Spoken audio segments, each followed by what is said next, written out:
Bienvenidos de nuevo a nuestro espacio de salud, donde hoy vamos a desentrañar uno de esos misterios abdominales que, aunque pequeño en tamaño, puede causar un gran problema, el apéndice. Nos acompaña el día de hoy el Dr. Gonzalo Pérez, quien es cirujano gastrointestinal y de trasplante. Qué gusto tenerte de nuevo. Andrea, el gusto es mío. Es un tema que genera mucho interés y honestamente también mucha preocupación, sobre todo cuando hablamos de niños. Así que estoy listo para despejar todas esas dudas. Empecemos por lo básico, Dr. Gonzalo. Mucha gente sabe que tiene un apéndice, pero no tiene idea de qué es o para qué sirve. ¿Podrías explicarnos un poco sobre este enigmático órgano? Claro que sí. Imagínate el intestino grueso, ¿sabes? Pues el apéndice es como una pequeña protuberancia, una especie de tubo delgado que sale de la primera parte de ese intestino grueso, justo donde se une con el intestino delgado. Técnicamente, decimos que se localiza en el cuadrante inferior derecho del abdomen y surge de la cara posteromedial del ciego. Generalmente mide entre 6 y 10 centímetros de largo, es bastante pequeño, y en más del 60% de las personas, su punta se esconde detrás del ciego, por eso decimos que tiene una ubicación retrocecal. Sobre su función, mira, es uno de esos órganos que al día de hoy no tenemos una función vital clara que le hayamos atribuido. Se ha especulado mucho. Algunos dicen que podría tener alguna función inmunológica residual, pero la verdad es que podemos vivir perfectamente sin él. Vaya, entonces es como un misterio evolutivo dentro de nuestro cuerpo, y si no tiene una función crucial, ¿por qué nos da tantos problemas? La palabra apendicitis asusta a muchos padres. ¿Qué es lo que realmente ocurre para que se inflame? Esa es la pregunta del millón, Andrea. La causa más común de apendicitis, y esto es importantísimo, es la obstrucción. Piensa en el apéndice como un pequeño saco o tubo con una entrada muy estrecha. Si algo bloquea esa entrada, el contenido que está dentro, que normalmente debería drenar, queda atrapado. ¿Y qué es lo que lo bloquea con más frecuencia? Pues, sorprendentemente, la etiología predominante en la población pediátrica es la hiperplasia linfoide, hiperplasia de los folículos linfoides submucosos del apéndice, obstruyendo la luz. Pero también puede ser, con menos frecuencia, por patógenos entéricos, o sea, bacterias o virus que infectan directamente el apéndice, o bien la presencia de un fecalito que obstruye la luz del apéndice. Ah, entiendo. O sea que es como una tubería que se tapa, ¿verdad? Y supongo que una vez que se obstruye, empiezan los problemas. Exacto. Una vez que se obstruye, se desencadena una cascada de eventos. Imagínate, el apéndice sigue produciendo una secreción mucosa normal, pero como la salida está bloqueada, esa secreción se acumula. Esto causa que el apéndice se dilate, se hinche.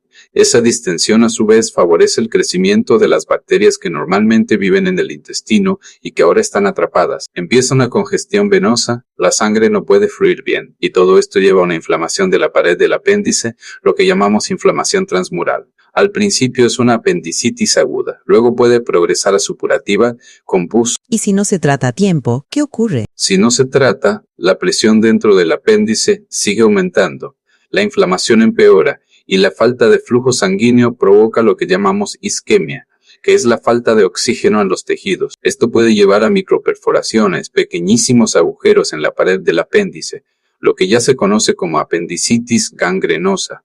Y finalmente, si sigue sin resolverse, la pared del apéndice puede romperse completamente, perforarse. Eso ya es una perforación franca. Y es la complicación más temida porque el contenido infectado del apéndice se derrama en la cavidad abdominal, causando una infección generalizada que llamamos peritonitis. Es un escenario mucho más grave. ¡Wow! Es impresionante cómo algo tan pequeño puede volverse tan peligroso. Me mencionaste que la apendicitis en niños es bastante común. ¿Cuál es la incidencia y a qué edad afecta más frecuentemente? Sí, es una pregunta muy pertinente. De hecho, la apendicitis es la indicación más común para la cirugía abdominal de emergencia en la infancia.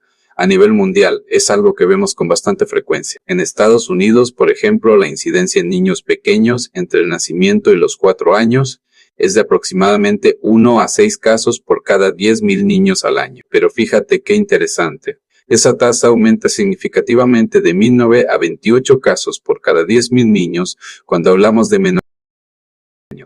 Es un salto considerable. ¿Y hay una edad específica donde sea más prevalente? Absolutamente. La apendicitis se presenta con mayor frecuencia en la segunda década de la vida, es decir, durante la adolescencia. Es la etapa donde más casos diagnosticamos. Es curioso, pero menos del 5% de los pacientes diagnosticados tienen 5 años o menos. Esto es importante porque aunque es menos común en los más pequeños, cuando ocurre en ellos, el diagnóstico puede ser mucho más complicado y el riesgo de complicaciones, como la perforación, es mayor. Eso es lo que me preocupa como madre. ¿Cómo podemos los padres identificar los síntomas en un niño? Porque supongo que no siempre es tan clásico como uno lee en los libros. Esa es una de las mayores dificultades, Andrea, y tu preocupación es totalmente válida. Si bien hay una presentación clásica de la apendicitis, esta es menos frecuente en niños que en adultos. Los hallazgos suelen ocurrir en un orden que nos da pistas.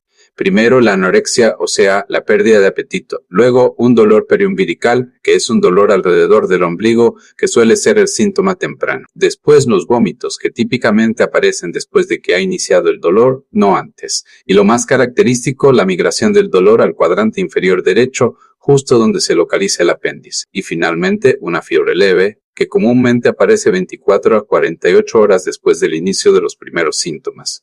Es importante recordar que este orden no siempre es una regla estricta, pero es lo que buscamos. Así que, si un niño empieza con dolor de estómago cerca del ombligo, luego vomita y el dolor se mueve a la parte baja derecha, es una señal de alarma. Exacto, Andrea. Es una señal muy fuerte. Y hablando de signos físicos clave que nosotros buscamos en la exploración, lo más confiable es la sensibilidad localizada en ese cuadrante inferior derecho, con cierta rigidez de la pared abdominal, especialmente cerca de lo que llamamos el punto de McBurney. Este punto es como una referencia anatómica. Si el niño siente mucho dolor al presionar suavemente esa zona, es un indicio muy importante. También el dolor con el movimiento como caminar, saltar o incluso cambiar de posición. Muchos niños no quieren saltar o no pueden hacerlo por el dolor. Otros signos que nos hablan de irritación peritoneal, o sea que la infección ya está afectando la membrana que recubre el abdomen, son la rigidez muscular involuntaria, el signo de Rousing, que es cuando al presionar el lado izquierdo del abdomen, el niño siente dolor en el lado derecho, o los signos del obturador o del iliopsoas. Eso tiene sentido. Pero, ¿qué pasa con los niños muy pequeños, como los menores de 5 años? Ellos no siempre pueden expresar el dolor claramente. Ahí radica el gran desafío, Andrea. Los niños pequeños a menudo presentan síntomas inespecíficos. Pueden tener fiebre sin una causa clara, vómitos repetidos, un dolor abdominal difuso, es decir, que no lo localizan en un punto específico o incluso diarrea. Esto hace que el diagnóstico sea mucho más difícil en ellos y lamentablemente, esta dificultad se asocia a una tasa muy alta de enfermedad avanzada o perforación, hasta en un 57% de los casos en este grupo de edad. Por eso, si un niño pequeño tiene síntomas abdominales que persisten o empeoran, o si simplemente no se comporta como siempre, es crucial buscar atención médica de inmediato. Mejor prevenir que lamentar. Es muy importante lo que dices, doctor. Entonces, si sospechamos apendicitis, ¿qué tipo de pruebas se realizan para confirmarlo? ¿Siempre hay que hacer un estudio de imagen? Excelente pregunta. El diagnóstico de apendicitis es fundamentalmente clínico. Esto significa que nuestra principal herramienta es la historia que nos cuenta el paciente o sus padres y sobre todo la exploración física. Pero por supuesto, nos apoyamos en pruebas de laboratorio y estudios de gabinete para elevar o disminuir nuestra probabilidad clínica. En las pruebas de laboratorio, lo primero que hacemos es un recuento de glóbulos blancos, el famoso hemograma y el recuento absoluto de neutrófilos. Hasta el 96% de los niños con apendicitis tienen elevación de alguno de estos, lo que nos da una pista, aunque hay que ser sinceros. Este hallazgo es inespecífico, es decir, otras infecciones también pueden elevarlos. Entonces, una elevación no confirma la apendicitis. Exacto, pero nos ayuda a guiar el diagnóstico. También medimos la proteína C reactiva o ver una perelevada junto con los glóbulos blancos y neutrófilos puede aumentar la sospecha clínica. De hecho, una proteína C reactiva muy alta puede incluso predecir una apendicitis complicada, lo que es un dato muy útil. También hacemos un uroanálisis, un examen de orina, para identificar condiciones alternativas como una infección del tracto urinario que puede causar síntomas similares. Pero ojo, la apendicitis misma puede causar que haya glóbulos blancos en la orina sin que haya bacterias, lo que puede confundir un poco. Y por supuesto, en mujeres posmenárquicas, es decir, que ya tienen menstruación, Es obligatorio hacer una prueba de embarazo en orina para descartar un embarazo ectópico, que también puede manifestarse con dolor abdominal en el cuadrante inferior derecho. Vaya, hay que considerar muchas cosas. Y en cuanto a las imágenes, el estudio inicial preferido en niños, sobre todo en casos de riesgo moderado, o cuando los hallazgos clínicos son atípicos, o en adolescentes mujeres para evaluar patología ovárica, es la ecografía o el ultrasonido. Es no invasiva, no usa radiación y es bastante buena para visualizar el apéndice cuando está inflamado. Si la ecografía no es concluyente o si la sospecha clínica es muy alta y necesitamos una confirmación más precisa, podemos recurrir a la tomografía computarizada, la famosa TAC o la resonancia magnética. Sin embargo, si el riesgo es alto, siempre sugerimos consultar con un médico cirujano antes de pedir estas imágenes o incluso diferirlas si su realización va a retrasar el traslado a un centro con experiencia en cirugía. La resonancia magnética es particularmente atractiva porque ofrece una precisión similar a la TAC sin la exposición a la radiación, lo cual es ideal en niños. es bueno saber que se prioriza lo menos invasivo para los niños. Una vez que se diagnostica la apendicitis, ¿cuál es el tratamiento principal? Siempre es cirugía. Sí, Andrea.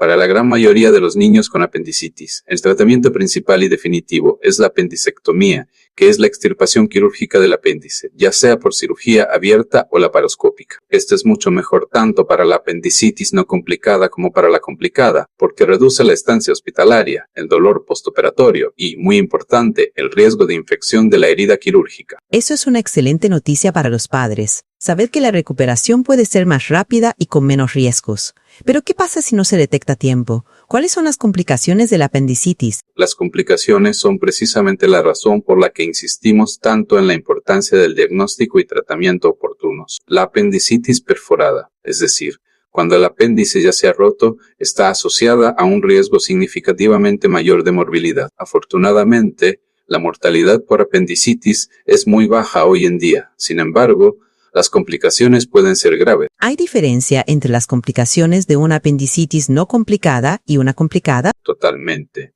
En una apendicitis no complicada, el riesgo de infección de la herida o de formación de un absceso es bajo, aproximadamente del 1 al 5%. Sin embargo, en la apendicitis complicada, las complicaciones infecciosas son mucho más probables. Hablamos de abscesos intraabdominales o pélvicos, es decir, acumulaciones de pus dentro del abdomen o infecciones en el sitio quirúrgico que pueden ser más severas. Hasta el 55% de los niños con apendicitis complicada pueden experimentar alguna complicación, como una infección, una obstrucción intestinal que requiere más cirugía o un reingreso hospitalario no planificado. Otras complicaciones menos comunes pueden incluir la disfunción intestinal como un hilo paralítico, que es cuando el intestino se paraliza temporalmente, estreñimiento severo o muy rara vez, una obstrucción del intestino delgado meses o años después de la cirugía. Y existe algo llamado apendicitis del muñón, que es la inflamación del tejido apendicular residual que pudo haber quedado después de la cirugía,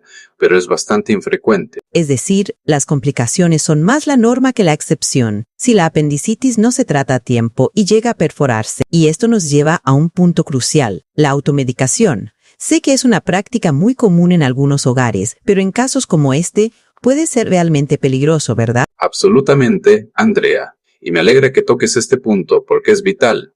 La automedicación, especialmente con antibióticos, no solo no es aconsejable, sino que es peligrosísima en el contexto de una posible apendicitis. Piensa que un antibiótico puede enmascarar los hallazgos clínicos clave de la apendicitis.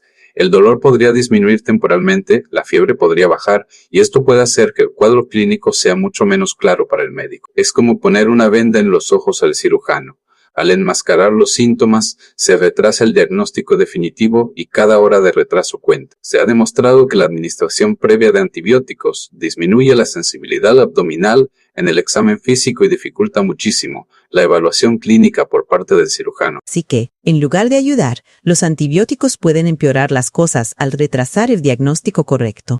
Precisamente, y esto nos lleva al otro punto fundamental, la importancia de la evaluación y el tratamiento oportunos. El principal objetivo de extirpar el apéndice a tiempo es prevenir la progresión de la enfermedad a la ruptura, o sea, la perforación y la peritonitis. La perforación está fuertemente correlacionada con la duración de los síntomas. Para que te hagas una idea, los pacientes con síntomas durante 48 horas o más tienen una tasa de perforación significativamente más alta, de hasta un 46% en comparación con aquellos con síntomas más cortos. Esto es casi la mitad de los casos.